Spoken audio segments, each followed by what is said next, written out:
Hello, I'm Daniela. In today's video, I'm showing a preview of Stitch the Season 2023. This year we're making a fabric book that's full of tuck spots and pockets, and it's a great place for you to store little goodies that you find this Christmas season. We'll be making a lot of them, and I'll show you alternatives to ones that I purchase that you can make if you really like that technique. But of course, you can modify it however you want. In the notes section of class today, there's a download that gives you a little preview of the fabric that you'll need to complete the book the way I do. But of course, alter it however you like. And there's also a Facebook group, Stitch the Season 2023, that you can join. If you were a member last year of Stitch the Season, the Facebook group will just roll over to 2023. In this group, people will share their work as well as some finds they might have found at different stores that you might want to include in your journal. In today's video, I'm going to show you some little treasures that I've found just to get you thinking about different ways to use things. And I'll give you a short little preview of the fabric book. I have a video for the paid members of my channel for an in-depth view of this book. All the little ins and outs and the imperfections are pointed out. Little things I learned along the way. But for today's video, I'm going to show you all the treasures that I found that I hope to use in my journal of some sort. So let's get started. So here's just a little peek inside the journal. This is not the exact journal we're going to make, but we're going to use all the techniques that are included inside of it. So it opens up with a flap. This is quite a large flap. In the video that I'm going to show this season, our flap's going to be just a little smaller, but you can modify it just as I did here. It opens up, and then there are all these pages with all these different little textures and little things that you can hide. I'm not keeping these things here permanently. I'm just playing around right now with all these different hanging things. I love interactive elements in a journal, and so that's what I have here. A lot of these techniques you've seen before, some are new, and it's just a fun way to incorporate different things into a Christmas journal. I like that it's slow stitched. Every journal will be unique and completely different, and it just makes for a great result. A nice way to celebrate the Christmas season. So I've included a download with the measurements that you'll need to make the bare minimum, the basic structure of the book. For that book, I'm using this gray fabric with the snowflakes. It's kind of a neutral. And I'm using this red and cream pattern fabric for the structure of my pages. And from there, I'll go further. But these are the basic structure of my pages. What I like to do is kind of limit the color scheme. That doesn't mean I'm going to limit my fabrics, but if I start with a limited color scheme, it helps me. So I'll be using the gray, beige, and red as the main colors of my book, but I'll use other fabrics. I'll pull them in, but these are the majority of the colors that I'm using.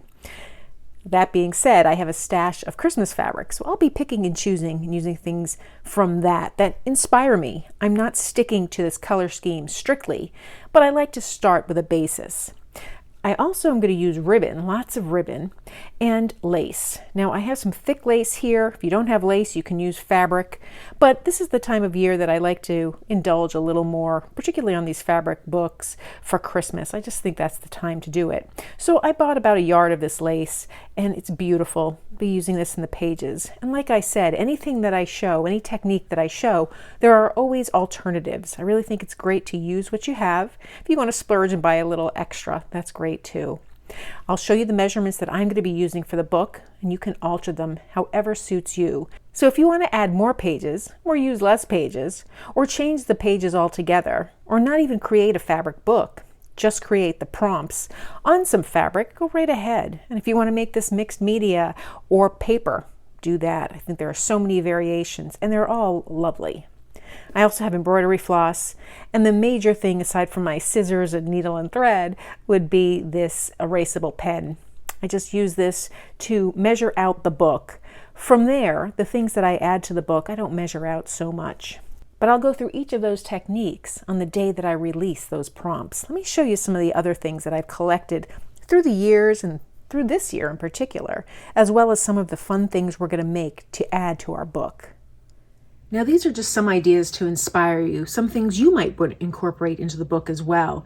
And for every main focal point, whether it's maybe a pre-bought ornament or whatnot, I'll show a variation on the day of the prompt on how we can make our own version. So don't feel you need to purchase these things.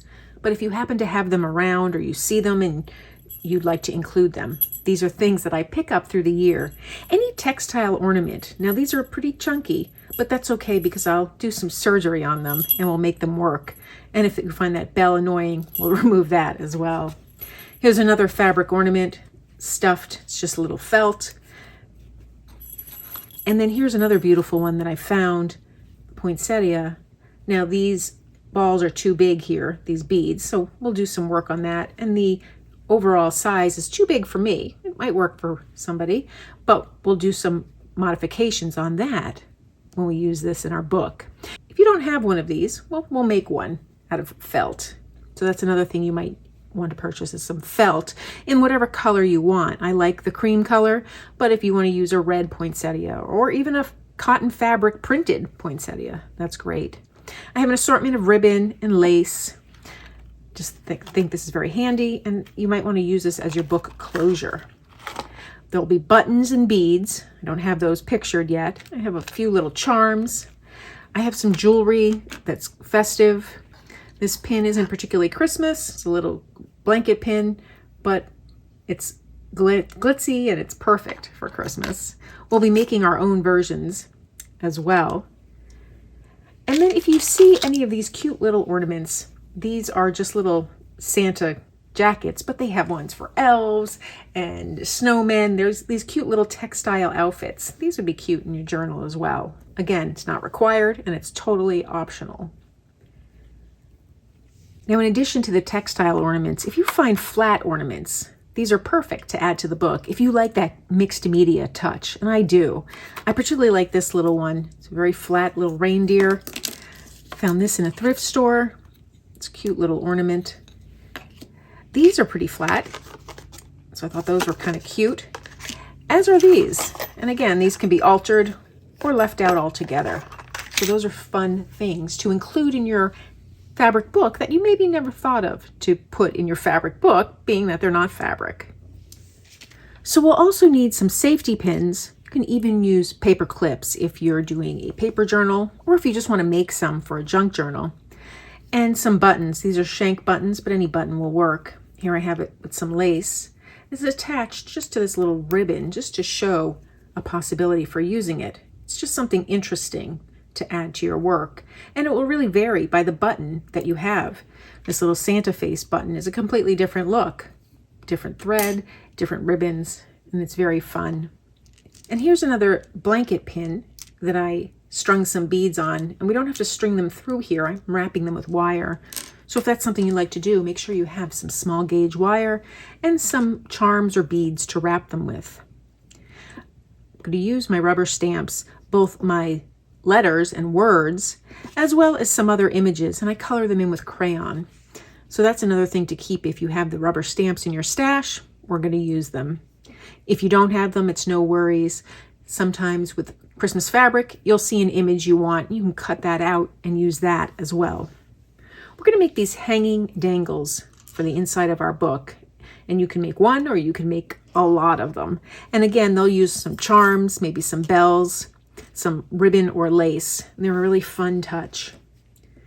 We're also going to make these hat pins. Now, I found the blank hat pin on Amazon. They're kind of hard to find, just because they're not used so much anymore.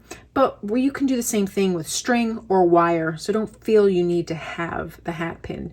But I do like the way it looks. It's another element, and it pulls in some of those beads that I love to work with. Now for the book, we'll be making our own pockets using lace and fabric. But I didn't want to discourage if you have some other objects you can use as pockets. Like this is a little wine bag. And it's kind of cute because it's already dressed up like Santa, so you could fold it and add it. We can tuck things in here. This is another little bag from one of the dollar stores. We can cut this apart or even just use it like it is. Here's one from a bottle of liquor. It has a snowflake, and this might be something somebody would like to incorporate into their fabric book. If you don't have these, again, we'll make our own using fabric and thread. So you could find images on fabric. Here are some watercolor images that I've created. You can purchase a yard or a fat quarter of this fabric at Spoonflower, and they're designed to be cut out and used individually, however you want, either in a pocket or a tag. I'm going to use some of these, but by no means do you have to. You can use any type of fabric, any type of images you have. They don't even have to be Christmas. It's just some fun images that I couldn't find elsewhere at the time. Now you can pretty much find every type of fabric available with every type of image. So here are some of the beads that I have to work with. They're all Christmas themed. And again, any type of bead you have will work. These are some pendants that would work. I have some gold beads, some little angel charms, and just standard pearls, red and green. So this will work beautifully. I also meant to mention the plastic candy canes. I'm going to use these in our work. These are very easy to find. If you can't find them for whatever reason, or you don't want to purchase them, we can either roll up fabric, it won't be the same result, or you can use a pipe cleaner. So there are other options. You can even use tin foil that we can roll up. And when we do that prompt, I'll show you some variations on that technique. So feel free to use any other supplies that you might have that you want to incorporate into your journal. These are just some suggestions and things that I hope inspire you to maybe think of in a different way that we can incorporate into the journal. I can't wait to get started with this. I'm going to release the videos with the prompts, and then there'll be an adjacent video that will be released that same day that will go into greater detail on the technique. So this way you could watch it if you want a little more ideas, or you can just watch the video for the Stitch the Season. Now in the first video for Stitch the Season, we're going to create the structure of our book, and that involves a lot of measuring and cutting. I'll show you my templates that I use to help me make the cutting easier and all of the cutting that I've done. Throughout the month of November and December, I'll have additional techniques of things that you could make and then put inside your fabric journal. So after we finish the Stitch the Season fabric journal, there'll still be other treasures that we create that can be placed inside of it. So those are some things that you might start thinking about that you can use in your Stitch the Season journal. It's a fun fabric book, and I love the idea of incorporating all these textures and different objects in it, both found and created. Now, if you're a purist and you just want to include stitching, by all means, go ahead and do that. If you want to modify the journal by adding more pages or less pages, or you want to make the journal smaller, feel free to do that as well. I'm going to show you my technique, and I hope you'll be inspired to try something of your own. If you found this video helpful, please give it a thumbs up and be sure to subscribe. And please consider becoming a paid member of my channel for additional content and behind the scenes.